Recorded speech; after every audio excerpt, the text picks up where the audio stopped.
Glórias a Deus. Paz seja convosco. Amém. É sempre muito bom estar aqui com você. Quero, antes de tudo, agradecer a Deus pela oportunidade de estarmos nesse lugar. Esse louvor é um louvor que eu gosto muito, porque o culto, ele tem uma única finalidade: adorar a Deus. Tá?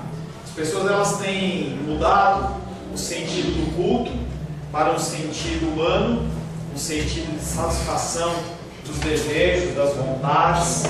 As pessoas vão à igreja para buscar um Deus que cura, buscar um Deus que traz a prosperidade. Os testemunhos não são mais testemunhos de salvação, mas são testemunhos de bênçãos que a pessoa recebeu. Pessoas que compram o carro em 96 meses e vão testemunhar na igreja como se Deus tivesse dado o automóvel para ela. A pessoa entra num processo de dívida e passa por 5, 6 anos naquele processo, há uma grande dificuldade. E as igrejas, elas alimentam isso. Os pastores, eles alimentam isso. E as pessoas não mais vêm à casa do Senhor para adorar a Deus. A gente esquece que Ele é Deus.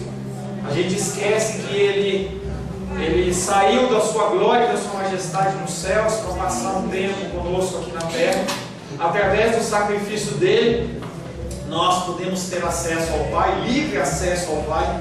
Hoje não há mais a necessidade de um sacerdote intermediando. As pessoas continuam costurando esse véu que foi rasgado por Jesus Cristo, porque eles vêm para a igreja não para adorar a Deus, mas assim, simplesmente para satisfazer os seus desejos e as suas necessidades. Da mesma maneira que a pessoa, quando não consegue casar, vira o Santo Antônio de cabeça para baixo, como se estivesse punindo. As pessoas, elas querem que esse Deus, ele seja um Deus que os atenda nos seus desejos. E esse Deus, ele é muito mais do que isso que muitas pessoas pedem e precisam. Hoje à tarde, estava lendo, agora no final do dia, antes de vir para cá, estava lendo sobre um livro grandão que eu comecei a ler, Meditações do Sermão do Monte, um livro de aproximadamente 600 páginas, em que aquele pastor, ele faz uma meditação em 60 encontros dentro da igreja dele, colocaram, compilaram num livro, e ele falava que a igreja hoje, ela se preocupa muito em ser igual ao mundo. Então eu tenho que ser o mais igual possível ao mundo para atrair as pessoas, sendo que o recado de Deus é diferente. Nós temos que ser totalmente diferentes do mundo, para que assim nós o atraiamos. Através da nossa diferença, nós possamos atrair ao mundo. Eu não sei o que Deus vai fazer com a nossa igreja. Eu tenho recebido ligações, entendeu? E apesar de nós sermos um pequeno número reduzido ainda, saiba que a semente que é pregada nesse lugar vai para muitas pessoas. Essa semana me ligou um pastor, que é aluno meu, e ele estava falando comigo sobre essa dificuldade que ele tem, porque ele acreditava num pastoreio de revelações, de mistérios, e hoje ele tem visto cada vez mais que a palavra de Deus é muito mais racional do que esse sobrenaturalismo. Sobrenatural ela é, mas esse sobrenaturalismo que as pessoas têm vendido. E ele estava em crise, ele conversava comigo, e eu ali começava a conversar com ele. Ele falou para mim assim: posso caminhar com você? Posso te ajudar? Posso ser ajudado por você? Outro pastor ligou para mim e falou a mesma coisa, pedindo uma ajuda. Pedindo uma ajuda, porque ele falava assim: eu preciso de ajuda, eu quero realmente ser um pastor conforme Deus quer que eu seja.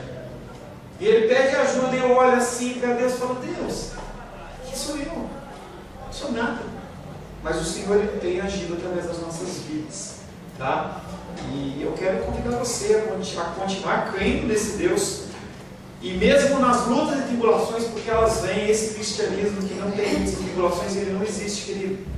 Não existe. Não pode ser o servo maior do que o seu Senhor. E o nosso Senhor, ele sofreu, ele foi humilhado, ele foi espizinhado, cuspiram na cara dele.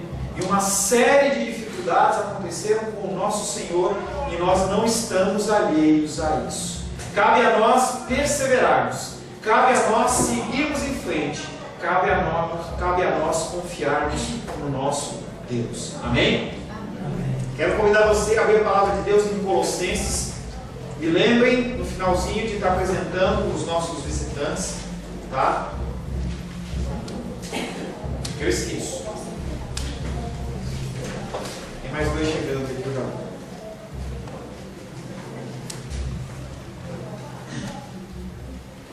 Colossenses capítulo 3, nós vamos ler o capítulo inteiro, versos do 1 até o 24. Sebastião, eu queria pedir que você fizesse uma gentileza aqui, um golfe, prato que está procurando um lugar para parar, só para mostrar para uma pessoa que é aqui, é um casal, tá? Acabou de passar aí na frente. Colossenses capítulo 3, versos do 1 ao 24. Assim diz a palavra de Deus. Portanto, se fosses ressuscitados, juntamente com Cristo, buscai as coisas lá do alto, onde Cristo vive, assentado à direita de Deus. Pensai nas coisas lá do alto, não nas que são aqui da terra. Porque morrestes, e a nossa vida está oculta juntamente com Cristo em Deus. Quando Cristo, que é a nossa vida, se manifestar, então vós também sereis manifestados com Ele em glória. Fazei, pois, morrer a vossa natureza terrena, prostituição, impureza, paixão lasciva, desejo maligno e a avareza, que é a idolatria. Por essas coisas é que vem a ira de Deus sobre os filhos da desobediência. Ora, nessas mesmas coisas andastes vós também no outro tempo, quando vivíeis nelas. Agora, porém, despojai-vos igualmente de tudo isso: ira, indignação, maldade, maledicência, linguagem obscena no vosso falar. Não mintais uns aos outros, uma vez que vos despistes do velho homem com os seus feitos, e vos revestistes do novo homem, que se refaz para o pleno conhecimento, segundo a imagem daquele que o criou, no qual não pode haver grego, nem judeu, nem judeu, circuncisão, nem incircuncisão, bárbaro, cita, escravo, livre, porém Cristo é tudo em todos. Revesti-vos, pois, como eleitos de Deus, santos e amados, de ternos afetos, de misericórdia, de bondade, de humildade, de mansidão, de longanimidade. Suportai-vos uns aos outros, perdoai-vos mutuamente, caso alguém tenha motivo de queixa contra outro. Assim como o Senhor vos perdoou, assim também perdoai vós. Acima de tudo isso, porém, esteja o amor, que é o vínculo da perfeição. Seja a paz de Cristo o árbitro em vosso coração, a qual também fostes chamados em um só corpo, e sede agradecidos. Habite ricamente em vós a palavra de Cristo. Instruí-vos e aconselhai-vos mutuamente em toda sabedoria, louvando a Deus com salmos e hinos e cânticos espirituais, com gratidão em vosso coração. E tudo o que fizerdes, seja em palavra, seja em ação, fazei-o em nome do Senhor Jesus, dando por eles graças a Deus, Pai. Até a palavra do Senhor, amém? Senhor, em nome de Jesus, nós queremos agradecer ao Senhor pela Tua palavra. Agradecemos porque podemos ler a Tua palavra que é vida. Nós não somos dignos, Pai, de estar nesse lugar. Nós não somos dignos de proclamarmos a Tua palavra. Eu não sou digno, Pai, de ler a Tua palavra. Mas o Senhor, através da Sua graça, através da Sua misericórdia, através do Teu sacrifício na cruz, o Senhor permite que nós tenhamos esse privilégio, Pai. E nós queremos nesta noite consagrar, Pai querido, esse tempo que estaremos na Tua presença ao Senhor. Clamamos ao Teu Espírito Santo que nos oriente, me capacite no falar, me capacite na explicação dessa palavra. E eu peço, Pai querido, que nós possamos ter um Espírito, Pai, ensinável, um Espírito, Pai querido, que receba a Tua palavra, uma palavra que é verdadeira, uma palavra que é eficaz, uma palavra, Pai querido, que vem para transformar as nossas vidas. Porque mais, Pai querido, do que ser transformados exteriormente, nós queremos ser transformados interiormente. Nós queremos ser conformados à Tua vontade, queremos ser conformados à Tua palavra, porque nós queremos ser encontrados, Pai querido, não como joio, mas como trigo. Porque sabemos que naquele dia, Pai querido, o Senhor virá julgar, o Senhor virá separar, Pai querido, carneiros e bodes, Pai. E nós queremos ser encontrados entre aqueles que conhecem o Senhor, não apenas de ouvir, mas de contigo andar. Consagramos esse tempo ao Senhor em nome de Jesus. Amém. Glórias ao Senhor. Sejam bem-vindos em nome de Jesus.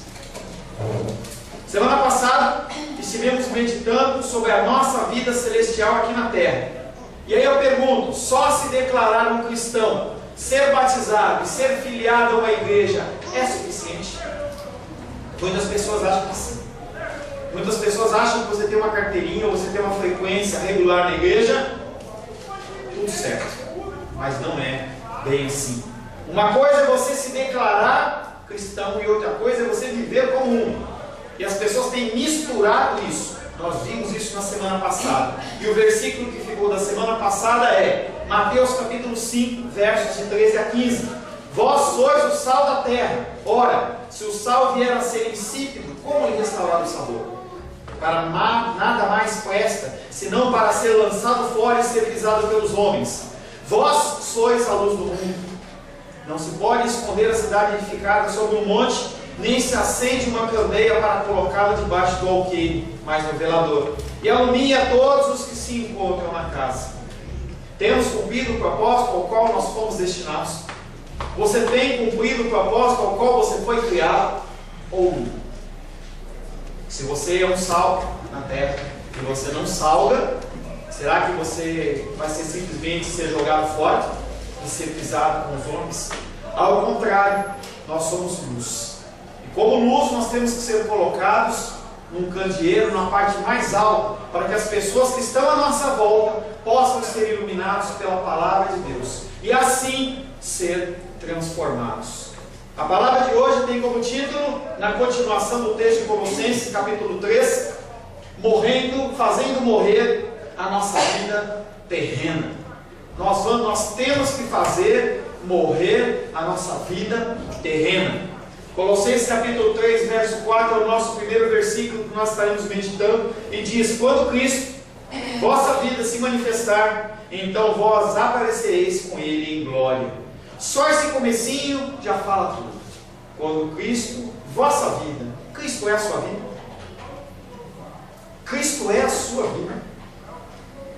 Ou você quer que a Cristo se conforme a você? Não, eu gosto de fazer certas coisas que a palavra de Deus não permite, então eu quero seguir um Jesus Cristo diferente. Tem alunos aqui meus, nós já tivemos Jesus fabricado e as pessoas têm fabricado Jesus diferente. Que Jesus que você serve? É aquele que morreu na cruz do Calvário? Ou é um Jesus diferente? Ou é um Jesus superstar? Um Jesus pop? Um Jesus que pode todas as coisas? Jesus gospel? E hoje pela manhã a gente estava comentando uma coisa que eu ainda me pego ficando surpreso. Estava lá vendo na internet, não foi só eu que vi, algumas pessoas confirmaram, acho que a Luísa, a Naldinho, o irmão Cláudio. Uma mulher fazendo eu ser uma entrevistadora, e ela era a Miss Bumbum Gospel, Miss Bumbum Evangélica. Tem isso também agora. E ela estava ali numa feira de produtos eróticos em São Paulo, mostrando produtos eróticos para o casal gospel. E tem um manualzinho para isso. Será que Jesus aprovaria isso? Será que esse Jesus é o Jesus que você serve? Que Jesus é esse? Que Jesus é esse? Aqui nós temos uma consolação muito especial, que em Cristo é uma manifestação nos dias de hoje, e quando Ele vier na sua segunda vinda, nós vamos aparecer com Ele em glória. O Senhor, Ele fala que quando Ele voltar, Ele vai não ser mais a ovelhinha de Jesus, Ele vai ser mais a ovelhinha, Ele vai ser o leão da tribo de Judá. E é diferente, tá? Ele não vai ser mais aquele cordeirinho, Ele vai ser mais pintado, com aquele que está no bebezinho, no colinho, todo, não pode fazer nada, não dadá. Não, Ele vai ser o leão. O rugir dele vai ser um rugir que vai impactar as pessoas. Hoje, Cristo não está terrenamente no nosso meio, mas por isso que Ele levanta eu e você. Pastor, eu e você? Sim, eu e você. Nós somos embaixadores desse reino da qual nós não fazemos parte. Nós vivemos numa cidade que chama-se Brasília, que tem um setor de embaixadas. Você vai lá, embaixada da China, da Coreia, de países árabes, da Alemanha, de tudo quanto é país. Mas não tem embaixada de Jesus lá, não tem embaixada do corpo da cidade celestial. Porque essa embaixada, ela não é lugar físico nem terreno, ela é uma embaixada identificada por mim e identificada por você, se você realmente é cristão. Se você não é cristão, você vai continuar tendo uma vida medíocre, ordinária, uma vida mediana, que não vai mudar em nada, você não vai impactar as vidas, você vai ser como aquela luz que foi colocada debaixo da cama. E às vezes eu estou conversando com a Rosane, que está deitada na cama, ela chega para mim e fala assim, está muito claro. E aí quando fica muito escuro, eu pego a luminária e deito ela, coloco assim, não embaixo da cama, coloco embaixo, e fica mais tranquilo, fica tão claro. Será que você é esse tipo de luminária? Que se abaixa e fica no chão para não iluminar o ambiente, porque incomoda? Porque sabe que se você é crente, você incomoda. Se você não está incomodando, é uma coisa de errado. Você tem que incomodar. Nós somos sal num país, numa terra que precisa ser salgada. Nós somos luz num lugar que é trevas. Se você não ilumina, para que você serve? O mundo tem dificuldade de perceber e entender a nossa intimidade com o Salvador, que não é visto. As pessoas querem pegar, as pessoas querem ter um contato físico. E quando você fala assim, vou para a casa de Deus, eles falam, fazer o quê? Não entendem, não é um entendimento natural. E nós temos que agir com amor com essas pessoas, porque as pessoas não são tocadas pelo Espírito, elas não entendem. É algo sobrenatural, é algo que te faz sair da tua casa para ouvir uma pessoa falando em torno de 40 minutos e você volta para casa com as costas ardidas, porque a palavra de Deus tem esse propósito de confrontar os seus pecados. Isso deve ser revelado ao mundo através do meu testemunho, do seu testemunho, a presença de Cristo. Nós seremos perseguidos, caluniados, excluídos, mas eu tenho um recado para você: nada diferente daquele que você diz que é seu Senhor. O servo não pode ser melhor que o seu Senhor, e você vai passar por essas dificuldades. Como você tem lidado com isso? Tem um livro muito interessante que é datado de 1896. Olha, até o irmão Cláudio, que é mais velho, não tinha nascido ainda, né, irmão Cláudio? 1800, ainda não, né? Não. Gente, 1896, um autor chamado Charles Sheldon, ele escreveu um livro muito conhecido nos dias de hoje. Em seu lugar, o que faria Jesus? Em seus passos, perdão. Em seus passos, o que faria Jesus? Num culto como esse, o pastor ele lançou esse desafio e as pessoas tocadas pelo Espírito começaram a ser confrontadas no dia a dia. Será que todos receberam bênção? Não. Foram excluídos, alguns perderam o emprego, outros foram humilhados. E sempre vinha aquela pergunta: o que faria Jesus? O que faria Jesus nas decisões que você tem que tomar no dia a dia? Porque amanhã eu não vou estar com vocês, mas Jesus vai estar. Amém? Jesus tem que estar com vocês. Aleluia. Porque eu não vou estar, eu posso ter alcance de um toque de telefone, mas se você acordar 3 horas da manhã, pode ser que você fique com os queijidinhos de ligar para mim. Mas Jesus, ele não dorme. Não dormita, nem dorme, nem toscano, como é que é? Não dormita o guarda de Israel, o Senhor, ele não dorme. E não tem essa conversa que de manhã ou de madrugada a filha é menor. Não tem isso não, querido. Você pode contatar esse Deus em nome de Jesus qualquer hora do dia. Você é levado a testemunhar o nome de Jesus todo dia. Todo dia. E todo dia você é colocado em situações que você tem que decidir: eu vou agir como Jesus agia ou como eu quero agir? A vida de Cristo, logo o próprio Cristo é a fonte e o padrão da nossa vida. Jesus Cristo tem que ser o seu padrão, não é o pastor Paulo. Eu posso pecar, posso adulterar, posso roubar, posso mentir. Jesus Cristo não. O padrão é Jesus. O padrão, a fonte de vida é Jesus. Você tem que olhar para Ele. O povo de Israel olhava para os montes e falava assim: eleva os meus olhos para os montes. Não, é acima dos montes, porque nos montes haviam ídolos. Lembra toda a cidadezinha do interior, quando é a igrejinha matriz ou a igrejinha mais importante, ela fica em cima de um lugar de destaque. Então eu tenho que olhar meus olhos acima dos montes. De onde me vem o socorro? O socorro vem do Senhor, pelos céus e a terra. Você tem que olhar para Cristo, não olha para mim não. Não olha para mim. Tá? Cristo é a nossa fonte. E o Espírito Santo, através do Espírito Santo, nos é dada a fé para que nós possamos cada vez mais estar ligados com Jesus Cristo. 3 versículos que eu separei para você para mostrar, falar um pouco sobre essa intimidade, falar um pouco mais sobre essa demonstração de Cristo, de Deus através da sua vida. João 14,19 diz: ainda por um pouco que o mundo não me verá mais, vós porém vivereis, porque eu vivo, vós também vivereis. Porque Cristo vive, porque Ele vive. Não vou cantar tudo não, senão eu vou começar a chorar. Posso crer no amanhã, entendeu? Porque Ele vive, porque você está vivo, Ele vive através de você. Você é a figura de Cristo onde você passar. Tem que ser, deveria ser. Segundo texto, 2 Coríntios, capítulo 4, verso 8, 9 e 10.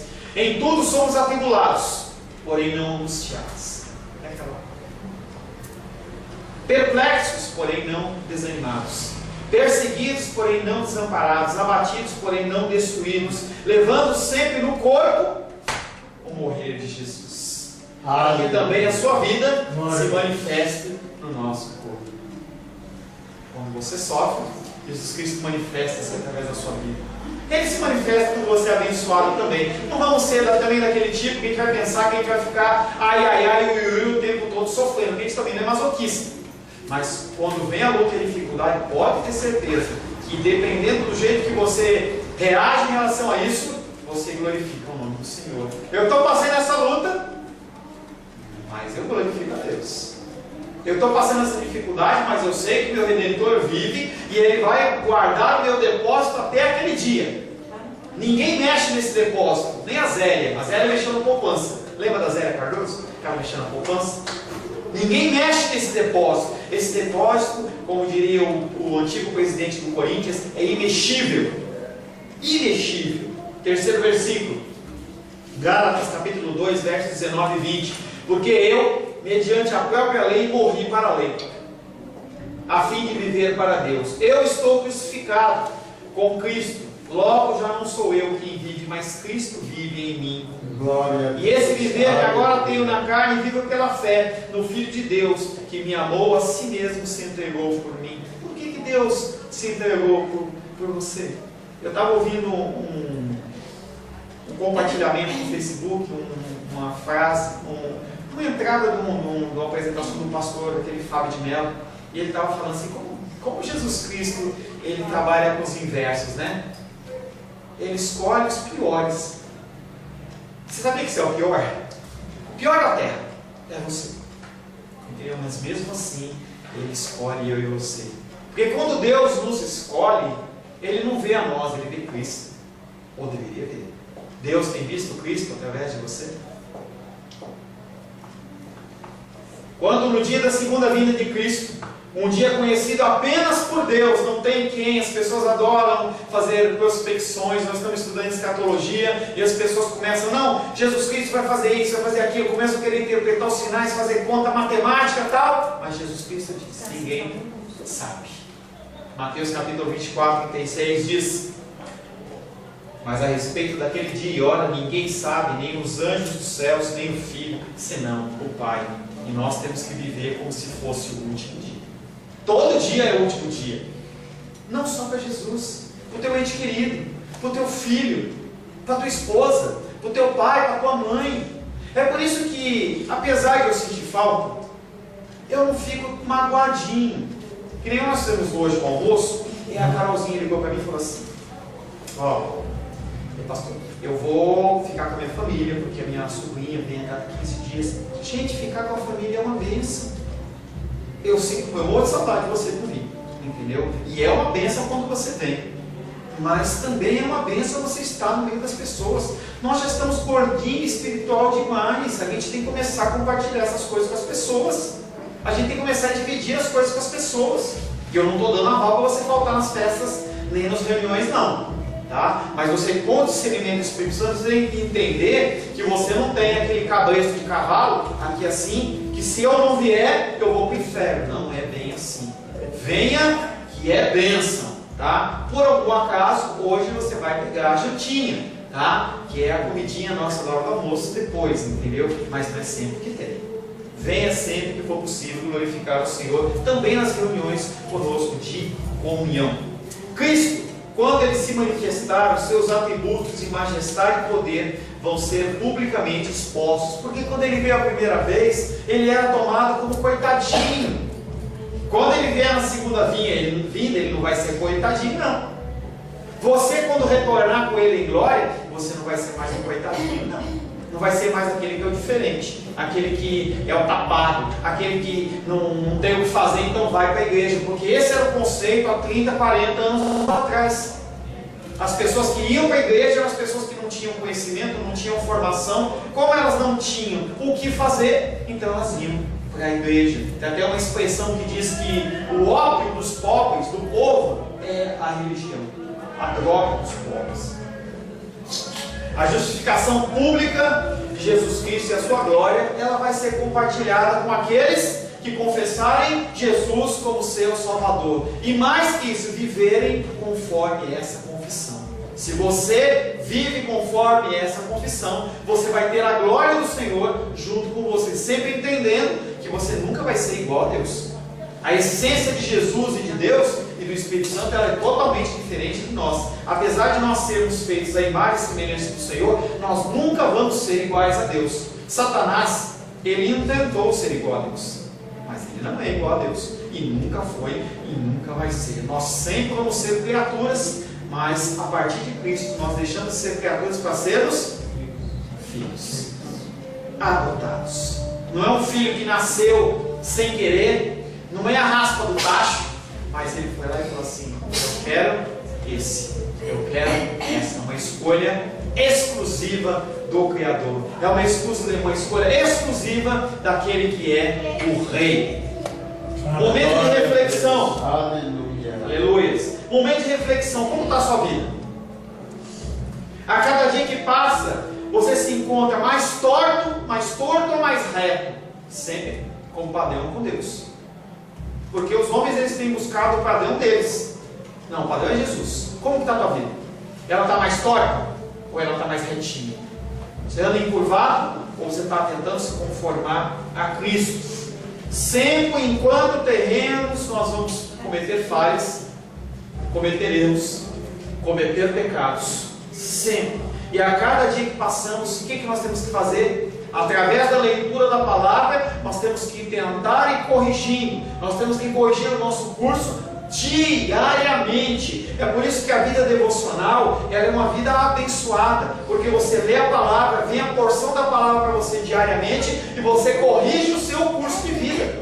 Você recebe instruções para a sua vida, para o seu dia, para o seu caminhar. Se você vai se afastando da igreja, você vai parando de ouvir, você cada vez vai mais difícil de você ouvir Jesus. Você fala: Jesus não me ouve. Quem não ouve Jesus é você, porque você está afastado dele. Porque conforme nós vamos amoldando a nossa vida do dia a dia, nós vamos nos afastando, e cada vez mais nós temos dificuldade de entender e discernir o Espírito. Colossenses 3:5. Portanto, fazer morrer. E aí ele está falando para você fazer morrer. Não adianta você: Deus, tira isso de mim. Quem tem que fazer morrer é você, porque o Espírito Santo dentro de você te capacita isso. Não adianta você falar: Deus, me tira essa mentira de mim. Não, é você que tem que controlar sua boca e sua língua. Fazer morrer toda a vossa natureza terrena. Não é 10%, não é 20%, é 100%. Fazer morrer toda a vossa natureza terrena.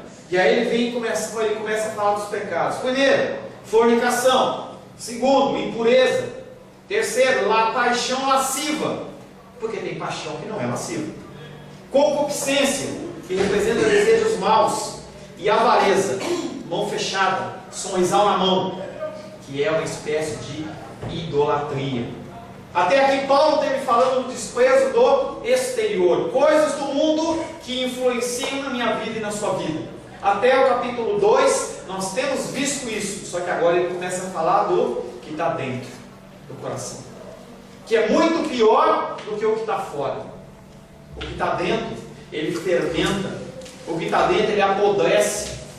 O que está dentro de você, ele te mata, porque ele te domina, é como um câncer. Estava conversando com o irmão Cláudio a respeito de um amado conhecido nosso, que estava no hospital, nós tentamos levar a ceia para ele, não conseguimos, ele descobriu que ele tem um caroço no intestino, que é câncer, provavelmente. Esse câncer é como um pecado dentro de você.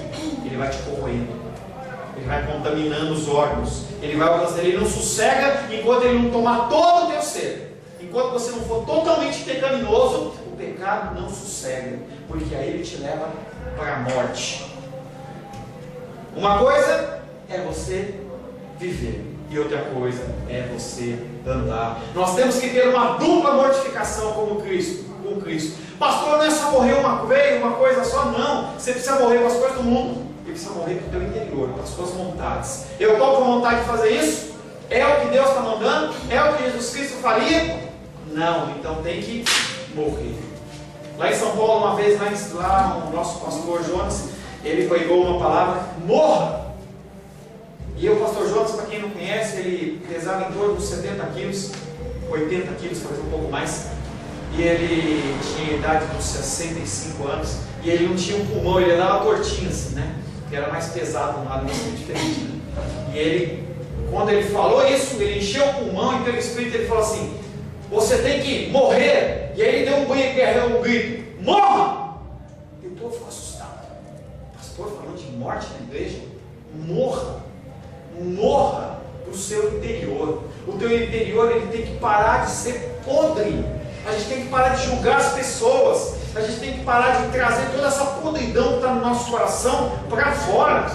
A nossa boca, que deveria ser um manancial de bênçãos, é um manancial podre, porque só fala mal dos outros, só age como não cristão. Dupla mortificação: mortificação externa e mortificação interna. Primeiro item: fornicação, relação sexual entre não casados. De monte, por aí. De monte, eu sou cristão, mas eu tenho uma vida liberada. Isso não existe. Isso não existe. Impureza, todos os tipos de depravação. Gente, estamos falando com crente, não estou falando com não crente. É com crente. Paixão lasciva é aquelas paixões que você tem, que elas são superiores a Deus. Já tive várias. Domingo sábado eu estava falando sobre a paixão que eu tinha a respeito de joguinhos eletrônicos. Um desespero. A Rosângela acompanhou algumas vezes, algumas coisas, e vira e mexe, ela é aquela pessoa que me dá um alerta. Paixão. Você fica envolvido de tal maneira no negócio que aquilo é uma paixão para você. É uma paixão. Eu não posso fazer outra coisa se não fizer isso primeiro. Um exemplo claro para vocês: novela. Tem gente que é tão fissurada em novela que a pessoa, se tiver que deixar de comer, ela deixa. Mas ela não pode perder aquele capítulo. Mas eu estou falando de novela, mas pode ser qualquer outra coisa. Pode ser um ente querido, pode ser um trabalho, pode ser uma horta que você tem, pode ser qualquer coisa, até um ministério. A partir do momento em que eu tiver o meu ministério mais importante que a minha família, está na hora de eu ir embora e Deus colocar um outro pastor aqui. Porque, desculpa, mas mais importante que vocês é a minha família. Eu tenho que dar conta para Deus da minha família. E se eu não cuidar da minha família, como é que eu vou cuidar de vocês? A palavra de Deus diz: se a pessoa não cuida bem da sua própria casa, isso é um pré-requisito, como é que ela pode cuidar da casa dos outros? Como é que eu posso aconselhar vocês se a minha vida está destruída? Se a minha casa está destruída? Como que eu posso fazer isso? Aleluia. Paixão lasciva. E por último, que ele cita: avareza. Amor ao dinheiro e coisas relacionadas a ela. Pastor, eu não amo o dinheiro, mas você ama desesperadamente comprar roupa, desesperadamente comprar sapato, desesperadamente comer fora, desesperadamente você é avarento em relação ao quê? Ao teu próximo. Em relação a você não tem problema. Você é livre, claro, é para você. Você olha para você e você, tudo que você puder, você gasta para você. Só que você vai olhar para o próximo. Eu vou ajudar o próximo em nada. Tem uma piadinha bem interessante, que vocês que me conhecem sabem que eu não falo isso para você dar mais dízimo ou menos dízimo. Não estou preocupado com isso, querido. Estava falando isso com Deus hoje. Não estou preocupado com isso. Eu tenho a obrigação de ensinar.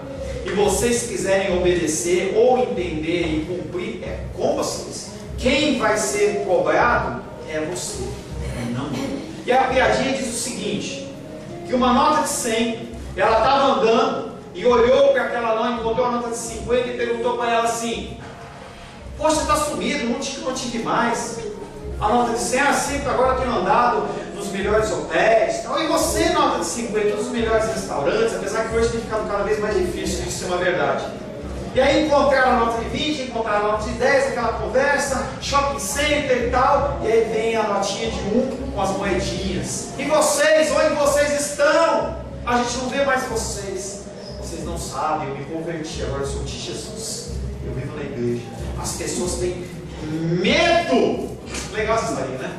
A pessoa tem medo de entregar dízimo e oferta na casa do Senhor, achando que vai faltar. Tem medo. E aí ela simplesmente está dando um recado para Deus: seguinte, Deus não confia em você. Eu tenho que ter a minha reserva, eu tenho que a minha poupança, não tem problema nenhum, eu tenho minha. Você também tem que ter a tua reservinha, tá? Mas não dependa dela, não confie nela, porque eu tenho pleno conhecimento, o Rosângela sabe disso, nós temos um pleno entendimento, que se chegar um momento de que Deus falar para a gente, dá para tal irmão, porque tal irmão está passando necessidade, eu tenho que abrir mão daquele dá. Quando você retém, isso chama-se avareza. Você é avarento? Essa mortificação é uma tarefa diária. Não tem como você fazer isso uma tacada só. Ninguém aguenta. Porque os nossos pecados, eles vão sendo revelados e eles têm que ser tratados conforme vão aparecendo. Aí eu fui recepcionar a Ione lá fora, e aí o carro dela estava com barulhinho. Eu falei: liga de novo o motor. Aí ela falou assim: pastora, eu troquei a correia aqui, está fazendo um barulhinho. Então, a primeira coisa que ela tem que tratar é aquilo. Não adianta ela querer procurar outros problemas. Primeiro, trata o que está sendo identificado. Deus, Ele identifica na sua vida, hoje, amanhã, todo dia. Ele identifica não como acusador o que está de errado na sua vida, o que você precisa arrumar. E isso tem que ser feito diariamente. Senão que ele vai acumulando, chega uma hora que você não tem como tratar daquilo. Essa modificação é uma tarefa diária. Até mesmo o mais santo dos homens, enquanto nessa vida, possui apenas um pequeno começo nessa obediência aos mandamentos de Deus. Por mais santos que você seja, saiba que você é obediente só um pouquinho. Porque você tem que caminhar sempre tentando aumentar, mas é muito difícil. Muito difícil. Esse caráter progressivo da santificação é também ensinado por Paulo e está em harmonia com todo o restante das Escrituras. Por exemplo, Provérbios 4,18, que diz: mas a vereda dos justos é como a luz da aurora, aquela primeira luz do dia, e vai brilhando mais e mais até o ser um dia perfeito. Você, talvez a sua luz esteja 10 watts, 5 watts, entendeu? Mas você tem que caminhar para ser uma luz poderosa. Não a luz sua, mas a brilho de Jesus, a luz de Cristo, através da sua vida. Perfeição é esta que só vai ser alcançada na glória, querido. Você não vai conseguir ser glorificado aqui na terra em perfeição, de não ter pecados. Quando você olha, não estou falando isso no sentido depreciativo, mas quando você olha, por exemplo, a Igreja Católica, ela olha para algumas pessoas e fala assim: esse é um santo. Como se essa pessoa fosse melhor do que você. Mas ela não é melhor do que você, ela é igual a você. É igual a você, simplesmente ela buscou mais santidade. Só isso. E aí ela se destaca. Mas não quer dizer que você não pode alcançar um patamar como aquele ou maior. Você não é uma pessoa que precisa alguém falar que você é santo. Quem fala que você é santo é Jesus. Porque você é santificado nele. Não é por causa do que você faz ou do que você é, mas você é santo através de Jesus. Essa santificação só vai ser completa na glória. 1 Coríntios 15, vamos colocar um texto cumprido. 1 Coríntios 15, de 51 a 54 diz: eis que vos digo um mistério, nem todos dormiremos. Mistério, já não gosto de mistério. Eis que vos digo um mistério, nem todos dormiremos, mas transformados seremos todos. Está falando com o crente, não está falando com o não crente. Num momento, num abrir e fechar de olhos, ao ressoar da última trombeta, é o rugido do leão da tribo de Judá. A a trombeta soará, e os mortos ressuscitarão incorruptíveis, e nós seremos transformados, porque é necessário que esse corpo corruptível, o meu e o seu, se revista de incorruptibilidade, e que o corpo mortal se revista de imortalidade. E quando esse corpo corruptível se revestir de incorruptibilidade, o que é mortal se revestir de imortalidade, então se cumprirá a palavra que está escrita: tragada foi a morte pela vitória. Sabe, eu estava conversando com o Paulo, que é meu aluno lá em Tabatinho, e ele falava para mim assim, que o amigo dele, um amigo nosso lá, que ele estava numa reunião de oração e ele falou assim: vamos orar porque somos todos pecadores. O irmão olhou para ele e falou: irmão, está me estranhando? Eu estou na oração, eu não sou pecador. Nós somos pecadores. É tão grande o desconhecimento da palavra, que a palavra de Deus diz: se você diz que você não tem pecado, você está fazendo Jesus Cristo mentiroso. Mas a pessoa é tão religiosa, se você está me ouvindo, desculpa, não sei se está ouvindo, né? De repente a pessoa assiste o vídeo. A pessoa é tão religiosa que ela acha que ela não tem mais pecado, que ela está só aguardando o arrebatamento. É a figura do carro do fogo parando para buscar a pessoa e levar para a glória. Fazer par lá com Elias, com Enoque, entendeu? Não existe isso. Se tiver um carro para levar a gente, para parar aí na porta, você pode ter certeza que é um carro para levar para o inferno, porque é isso que a gente merece, se não fosse a glória do Senhor e a misericórdia do Senhor. A presença da nova vida em Cristo capacita os crentes a fazer morrer progressivamente toda a nossa natureza terrena. A única coisa que te capacita a ter essa morte terrena é a graça do Senhor. Mais nada. No tratamento desses vícios que nós falamos, a diferença entre o cristão e o não cristão é que fora de Cristo nós não conseguimos. Então a pessoa vai para a reunião do AA, vai para a reunião dos narcóticos anônimos e todos esses anônimos da vida aí, mas ela tenta lutar com as suas próprias forças, mas você não consegue vencer o pecado pelas suas forças. Não dá. Não dá, ele é mais forte que eu e você. A carne, a nossa carne, ela fala muito mais alto que o nosso espírito. Mas quando o Espírito Santo ele age, aí nós temos uma chance de em Cristo nós sermos transformados. A ênfase está posta nesse versículo na esfera sexual, particularmente nos feitos pecaminosos que emanam dos nossos pensamentos. É aqui que nasce o seu pecado, querido. Não é aqui. Aqui é um órgão. É aqui, ó. Quando você começa a pensar besteira, quando você vai se afastando da casa de Deus, você para de ler a palavra, para de ouvir a palavra, tua cabecinha começa a gerar um monte de coisa, e você começa a ficar cada vez mais confuso. Cada vez mais confuso. Tenho trombado cada vez mais com desigrejados. Tenho falado para vocês. As pessoas que saem da igreja e não acham outra igreja. Talvez buscando a perfeição, talvez constrangidos. Eu digo para você que cada dia que passa fica mais difícil de você voltar para os caminhos do Senhor, porque você vai acostumando. O teor ele vai crescendo. E aí às vezes eu vejo a Rosângela fazer pão lá em casa, eu vejo que começa com uma bolinha pequenininha, e aí aquilo vai crescendo, e aí chega uma hora que aquilo fica descontrolável, porque fica maior que você, e aí você não consegue. Aí a pessoa vem e fala a seguinte frase para você: não tenho forças. Não tem mesmo, está morto. Está morto espiritual. Quanto mais você se afasta de Cristo, você vai morrendo. A chama do Espírito vai se apagando. Vai se apagando, e aquelas trevas elas tomam conta do teu interior, e você olha e fala assim: não tenho forças. Depressão, síndrome de pânico, todas essas doenças psicológicas aí, que são, na sua grande maioria, verdadeiras. Jesus Cristo teve depressão. Quando estava na cruz do Calvário, lá no Monte Getsemane, um pouquinho antes, ele suou sangue. Mas ele não ficou deprimido, ele esteve deprimido, diferente. Mas quanto mais você vai deixando que isso vá tomando conta do teu coração, você vai ficando trevas, e aquilo vai crescendo no teu coração. Chega uma hora que você morre.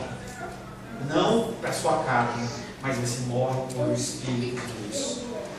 Nosso corpo é o templo do Espírito Santo. Nossa mente é o campo de batalha entre a carne e entre o Espírito.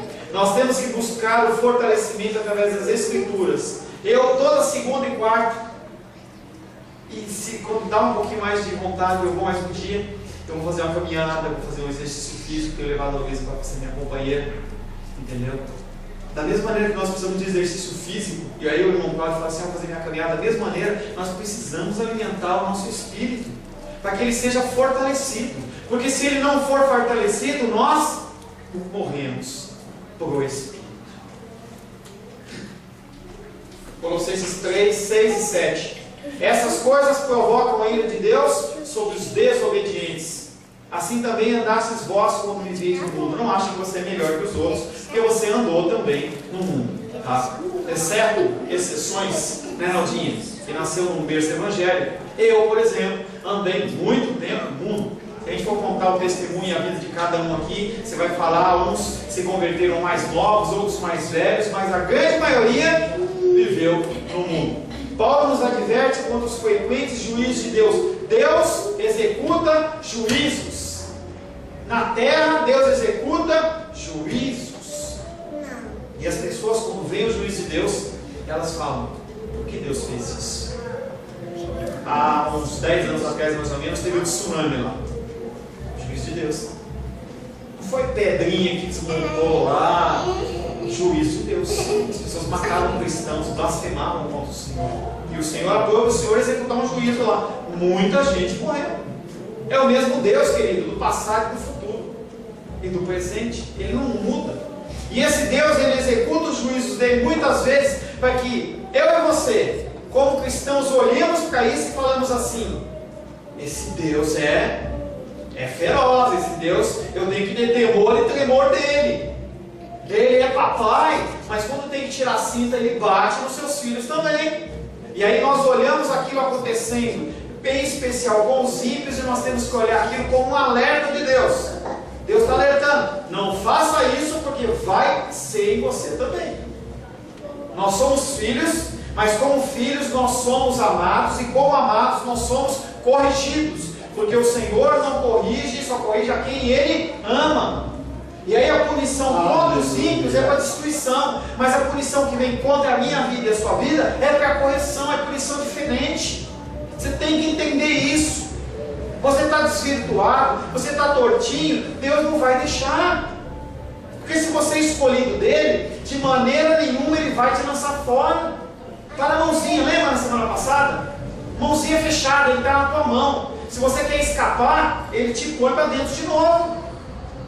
Esse é o nosso Deus. Efésios 5,6 diz: ninguém vos engane com palavras vãs, porque por essas coisas vem a ira de Deus sobre os filhos da desobediência. Nós temos falado muito sobre isso. Cuidado com o que você tem ouvido. Por isso que eu falo para você: cuidado com o que você ouve na televisão. Não, mas é crente, é presbiteriano, é batista, é assembleano, é adventista, é o programa desse, daquele. Cuidado com o que você ouve. Conversava hoje de manhã com o irmão Cláudio, e ele estava testemunhando de algumas coisas que ele viu no programa, não importa a igreja, e a igreja falava assim: olha, você tem que ser o patrocinador assim, assim, assado. Conta a vida, a tua vida, irmão. Aí o irmão vai lá e conta. Tinha problema financeiro, depois que eu virei patrocinador, eu estava doente, eu não conseguia andar, mas depois que eu fui patrocinador, Deus pode fazer, claro que Ele pode, Ele faz o que Ele quiser.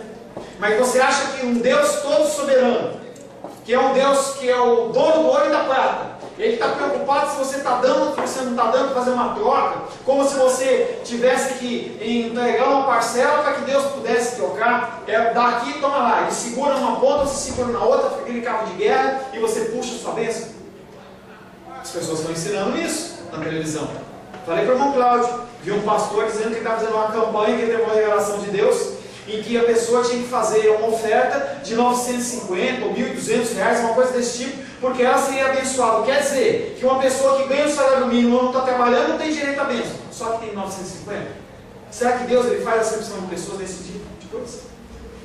Estranho. Mas as pessoas alimentadas pelo desejo dos seus corações, elas estão entrando nesse meio. E aí ela é patrocinador, é mantenedor, ela é ajudador, Gideão, inventa-se campanhas de todo tipo, sorte a espécie, você vai entrando. Saiba que você é dispenseiro do teu dinheiro. Você tem que depositar o teu dinheiro no lugar onde a palavra de Deus é pregada. Você tem que ajudar vidas. É isso que você tem que fazer. Não ficar querendo fazer barganha com Deus. Deus não se deixa enganar. E esse tipo de coisa que fala em Efésios, as pessoas estão sendo enganadas. E você não vai poder chegar lá na frente se você não sabe segredinho para você. Um dia você vai estar perante o Rei dos Reis e Senhor dos Senhores. Você sabia disso? Seja para a condenação, seja para a glória.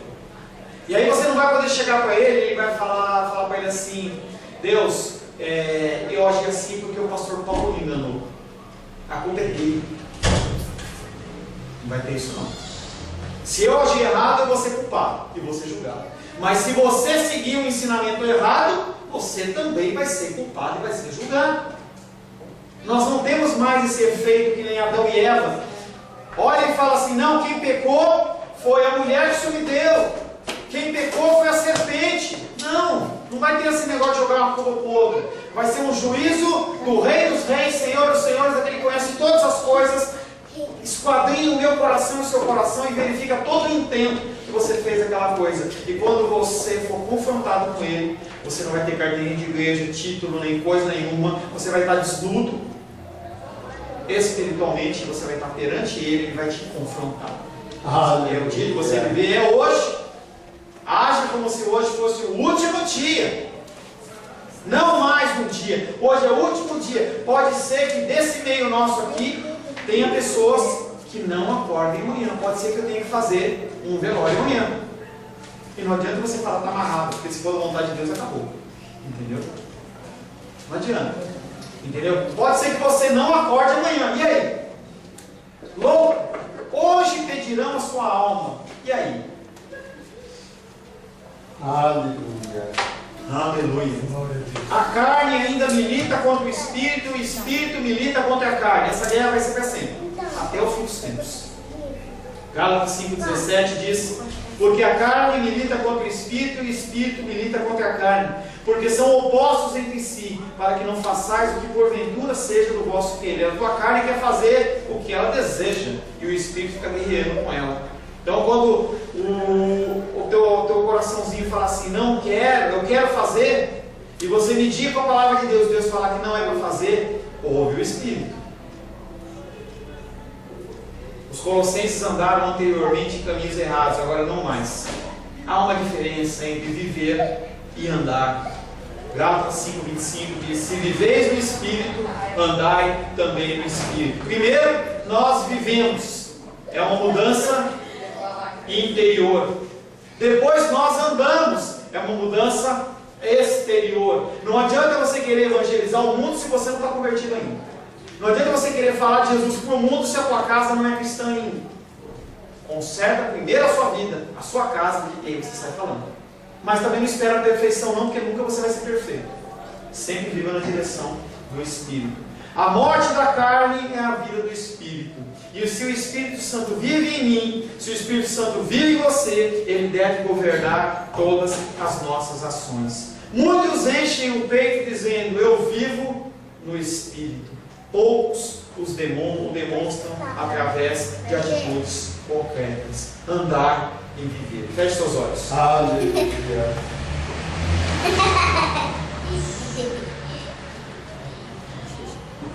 Senhor Deus, Tu és zeloso, Tu és amável, Tu és glorioso, Tu és um Deus que não dispensa a Tua glória para ninguém, a glória é apenas Tua.